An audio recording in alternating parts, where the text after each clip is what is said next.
Hey, how's it going? So, you bought a secondhand DX Power Rangers or Super Sentai or Kamen Rider or Ultraman or any other Tokusatsu toy off of eBay, Buyee, your mom's friend, somewhere, where you got it as a hand-me-down and it didn't work. You tried to turn it on, didn't work. We're gonna figure out why that is and how to fix something like that today. Now, this particular video is dedicated to a Reddit user who needed help with their, the DX Boukenger changer. This is the Power Rangers Operation Overdrive version, so it shouldn't be that much different. There may be little bits here and there that are different between them within the internals and the changer itself, but fixing it should be more or less the same, so we should be okay. Reddit user, if you are watching, you know who you are. Hey, how's it going? Without further ado, let's get into it. I already took off the 6 screws on the back of the toy here. All right, you can see that. That'll be for later when we get into the soldering portion of this video. For now, all we're gonna do is focus on the battery terminal. So we're gonna go ahead and get our screwdriver and we're gonna open up the battery compartment. Just like so. Take your battery compartment, set it aside. Now, the screwdriver I'm using is this Klein Tools screwdriver. It's very nice. Switch out the heads just like so, and it's got this free spinning back here to kind of help you. It's very ergonomic. If you want this exact screwdriver, I do have an Amazon affiliate link in the description. It would help me out if you wanted to invest in something like this. It's really affordable. It's not that expensive. But yeah, it would really help me out if you used my links. Other materials that we're going to be using for this specific portion are this bottle of acetone. And most people have acetone, so you don't have to buy that specific brand, but that's just what I have. And I do have an affiliate link for that as well. And I also have an affiliate link for Q-tips. But most people have Q-tips, I imagine. So yeah. Now, the first thing you're going to want to do is take a look at it. If you open up a secondhand item and it's got batteries still in it and these batteries are leaking acid, well, you're going to want to get that out of the way first. So you'll know if it's got like crusty green or white stuff coming out of it and all over the terminals and all that. So what you're going to want to do is be very careful when you're taking it out. Try not to get any of that stuff on you. If it does get on you, you're okay. Don't panic. Just go ahead, wash your hands. Don't wipe your eyes or anything like that after touching something like this. Now, when it comes to taking these batteries out, you can use a flathead screwdriver. Go ahead and just poke the battery right there on the opposite side of the spring. Push towards the spring, up and out. You can go ahead and dump that battery into a bag or a trash can or whatever, just anywhere where it's out of the way and not going to bother you any further, and you don't need to touch it with your bare hands. Now, this particular Reddit post, I remember seeing a picture where there seemed to be a lot of corrosion, particularly on this terminal right here. Now, to you, Reddit user, hopefully, after you clean that stuff off, it should be in working order so long as you cleaned it properly. You definitely want to be able to see the silver kind of shine through and none of that green stuff is left there. So all you're gonna do is go ahead and take your acetone. You can open that up, get your Q-tip, and go ahead and get some acetone on that Q-tip. Doesn't have to be a lot, just enough to kind of coat the Q-tip, and take your toy, go to the terminal where all that green stuff is. I saw on a couple of your terminals there was that corrosion, so just anywhere that is, go ahead and get in there with the Q-tip, and you can kind of go rough with it, get in there as deep as you can to really clean it out. Now, because it's acetone and you're doing it on black plastic, it is going to come off onto the Q-tip. That's okay. It's just the inside of the battery compartment. It's really not going to affect that much. But yeah, just wipe out that green stuff. Your Q-tip may turn green as well because you're taking it off until you really see that silver shine through. Now just try not to get it on any part that's actually like integral to the aesthetic of the piece, because it will eat at the plastic. Now, if you're having trouble getting into like the inside of the springs here, you can use a screwdriver, maybe one more thin than this one, but kind of just go in there and kind of just, you know, rough it up a little bit. You're not going to hurt anything as long as you're not like, you know, going too rough at it, but just kind of scrape up that corrosion. The head of mine just came out. That's crazy. I'm gonna cut real quick. All right, sorry about that. First video, look at me. Yeah, it got stuck in there, so I pulled it out. But if you can use a thinner screwdriver, kind of get in there, rough it up, get like a Clorox wipe and kind of help yourself jimmy up in there. Just really get as much of that corrosion off as you possibly can. And once that's said and done, honestly, you know, you throw in a battery or the 3 batteries that you need, close it up, try it, and hopefully it should work. Based on your pictures, I do think that is the primary problem, but if it isn't and we need to go deeper into the toy, we're gonna do that now. So let's go.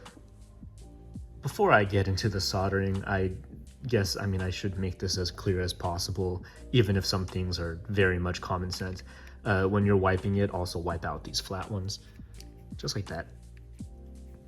Same stuff, you know, just get all the corrosion off of every single metal terminal that there is, just like that. That's all. Anyway, okay, now onto the soldering. So for the soldering portion, what you're gonna need is a soldering kit. So you're gonna need a soldering iron, a stand so that your iron isn't just on the table, some solder. This set in particular comes with some tips that you can change out, and soldering paste, which I have never used, but I have used this exact soldering iron. This was a very affordable soldering iron for everything that I've done, from modded Nerf blasters to fixing up all of the Toku toys that I fixed up to all my Toku toy mods. Everything has been done with this soldering iron, and it has held up perfectly great for me, even though it looks kind of used, but that's fine. If you want this soldering kit, it is also an Amazon affiliate link in my description for you. Alongside that, we are going to need tweezers. I have here these sharp edge precision tweezers from Revlon. These are also an affiliate link that I have for you in the description. And you can use just a sauce bowl, like a small sauce bowl, put some paper towels in there, wet the paper towels. These are very damp paper towels. Ran them under the sink a bit, and then just put them in there. You're gonna use that to clean off your soldering iron, and you should be okay. Now, when it comes to soldering, if you want proper soldering technique, there are plenty of soldering videos that you can look up on YouTube. This is just gonna be how I do it, and it's been working perfectly fine for me. So whether it's proper or not, I have no idea, but it works. So I'm not gonna bother to do anything about that. So I will have to say, before we really get into this, when it comes to opening up your toys, I know that a lot of people, especially with the more expensive items, are afraid of opening them up and really getting in there, getting their hands dirty and figuring out how things work, or messing with things that they don't really understand. And that's totally understandable. But the thing is that with something like this, it's very logistical. Inside of it, everything makes sense. You know, wires go to certain places for a certain reason. Pieces move the way they do for a certain reason. It's not scary. And it's not scary because you're not stupid. You have common sense, and you can figure out exactly how to work this, even if this is your first time doing it. Now, the big thing you're gonna do first is, once you've taken all your screws off and are ready to take the thing apart, you're going to be very careful about taking it apart. So just go ahead and be very gentle about it so you don't lose any parts as you're taking it apart. This one is very simple in that it kind of just splits into the 2 pieces. Other toys might not be like that. Other toys might actually have wiring coming from this side to this side that's really keeping it from coming apart. Don't force it. Just get your soldering iron and you will be okay. Just desolder those wires as long as you know where they go. Now, the first thing that I have to say as advice for people who are doing this, take pictures of every step of everything. The thing is that you want to know where things go. So literally take a picture of that right there. Take a picture of this right here. You know, keep track of everything. Keep track of this little metal nub right under here. You know, 3 buttons, 1, 2, 3. And then the pad. And then we can set this one aside. We won't really need that. Now, when it comes to this side, you can see there are 2 screws here holding the board together, or holding the board into the changer. So you can go ahead and just unscrew those. Go ahead and put them with the rest of your screws, but lay them in a way that you don't really get them mistaken for the other screws. Not that it really matters for this particular one, because all of these screws are the exact same size except for this one. Now, I have my soldering iron heated up at 350. You'll know it's ready when you get your little makeshift sponge and you can kind of see stuff coming off of it or hear it sizzling. Now, if it's a brand new soldering iron, you will just hear it sizzling because it's heat on a damp paper towel. Now, after you've taken the screws off of this and you're ready to take the circuit board kind of off this body, you want to be very careful. You want to pick it up gently and kind of move it as much as you can without breaking anything. And very quickly, you'll come to see that wires are holding it down into the body of the changer. And this piece right here is really kind of keeping you from lifting it fully without breaking something, right? Now, when it comes to this is just from the board to the battery compartment. I don't exactly know why that isn't just a wire. I want to say it's because it's to regulate the try-me mode for this toy. I have no idea. The Boukenger one might look different. Regardless, you know, same idea. Wires are going to be holding in your board. Now, if you see that little black nub in there, that black circle, if you're going to play with the board, no matter what you do not mess with that black circle. That black circle is the heart, soul, and brain of this entire system. That is the chip that keeps everything together here. If something happens to that chip, and that's why it's coated in that black stuff, to protect it, this board will become completely unusable. Now, the big thing you're gonna have to kind of do is kind of take a look, right? You're gonna wanna see what everything is and what everything in here does. So here's a picture for you if you need that. Picture there. Picture there. Pause them wherever you need them, I guess. So right here is a switch, and the switch just has wires coming up to the board. This switch gets hit by these little plastic nubs here when this thing spins, and that's how this toy knows to activate sounds when you spin the thing. Now, your speaker's right there, light is right here, there's another light right here, and then this is where the number pad goes. So that's really all there is to it.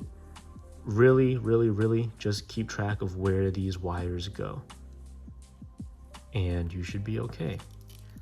Now, when you're diagnosing your toy, and if any of these wires are, you know, off of their boards, you know, any of these are loose, any of these are loose or they're off of the thing that they're supposed to be soldered to, well, that's how you'll know. Also, that right there, the battery terminal, they go to each other with that black wire. It's not as complicated as it looks. You just have to look at it and kind of take it in, let it sink in, kind of understand it, understand what each of these things are doing. All right, so I think for the sake of this video, I am going to desolder this blue wire right here from this point and then resolder it. So a couple ways you could go about doing this. Firstly, this is in the way, we know this. You could desolder that to make it easier, and I will do so for the sake of the video. And then you can also unscrew this so that this little board here that's housing the switch and the other side of the wire isn't in the way or isn't holding it down. So this screw is a lot smaller than the other ones. So you're gonna wanna make sure that you keep that in mind when you have to put them back in. So just be careful popping this out. So now it's all good to go. And then we'll get started. So I'm gonna wipe off my soldering iron.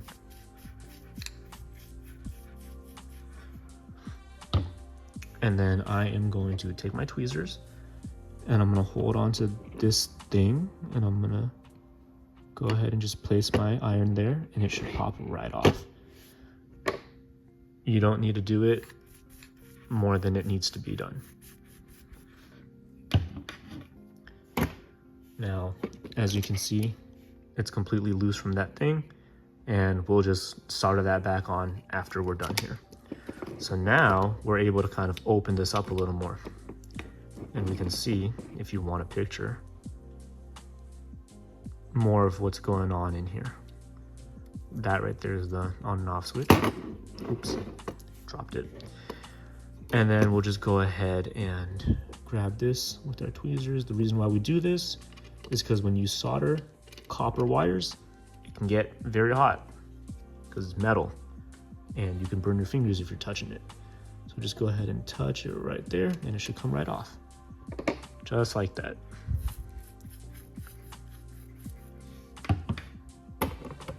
Now, if you're really getting into soldering, you can also buy one of those alligator clip stand things to kind of hold things together for you, especially if you don't want to desolder that piece and you don't have it laying as flat as I do right here.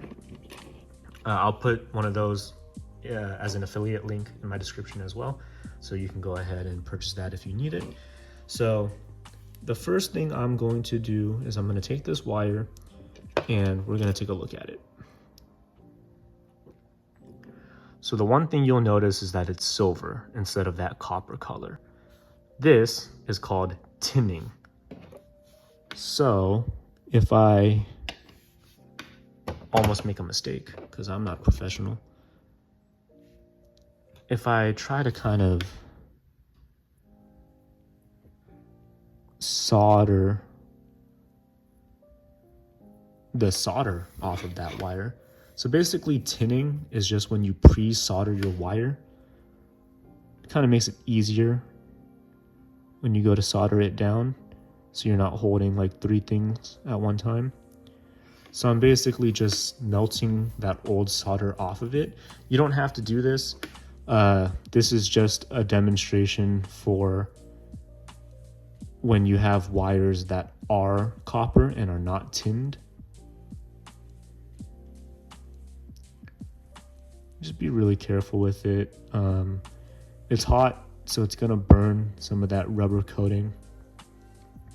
That's okay, just be careful so that you don't burn it too much. Okay, so basically, you'll notice that when I took that pre-existing solder off of the wire, I'm able to fray it like this. And it looks a little more burnt than it does shiny silver, as it did before. So what we're going to do is, if you have wire that's fraying like that, just go ahead and take it, pinch it into a line like that, so that's not frayed anymore. And then we are going to take our solder and we are going to tin it. That's really all it is. You're just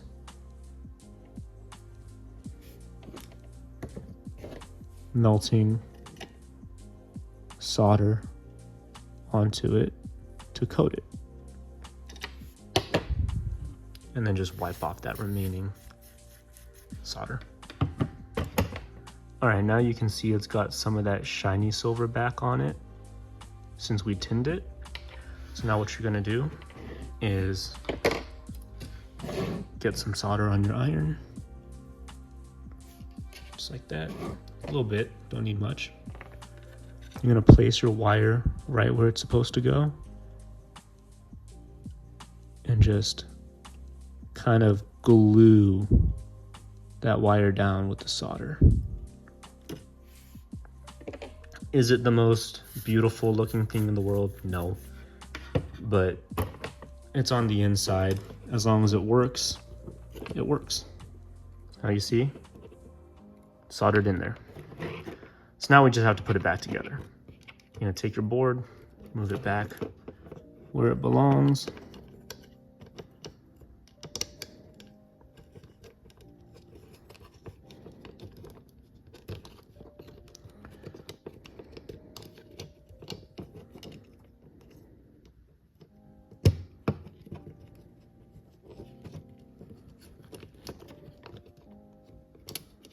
And then make sure that this piece right here goes right back on top. We're gonna go ahead and solder this piece back on.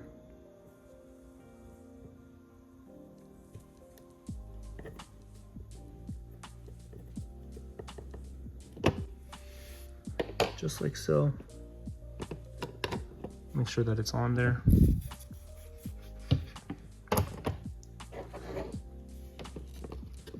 Then you're gonna go ahead and place it back down. Get your screws. Put them where they need to be, screw them down.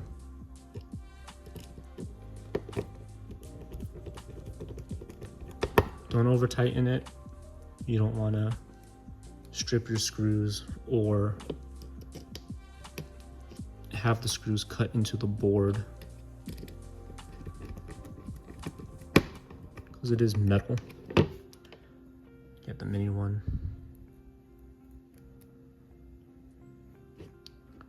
I also like that this screwdriver has like a magnetic bit at the end of it, so it kind of just picks up the screws. All right.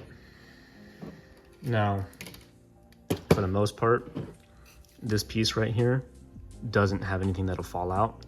Be careful with this little bolt. This is what holds the battery compartment screw. That might fall out, but for the most part, it's okay. So just go ahead, line it up, place it down right there, and then go ahead and put your batteries in.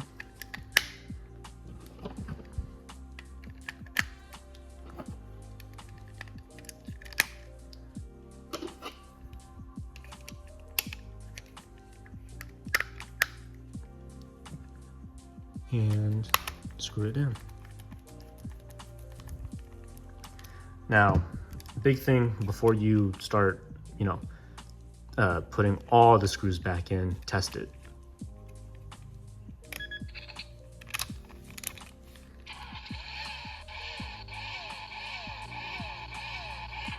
Right, works.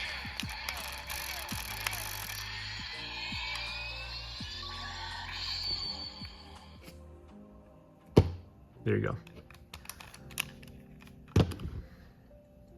And then you can go ahead and put all your screws back in, and you're pretty much done.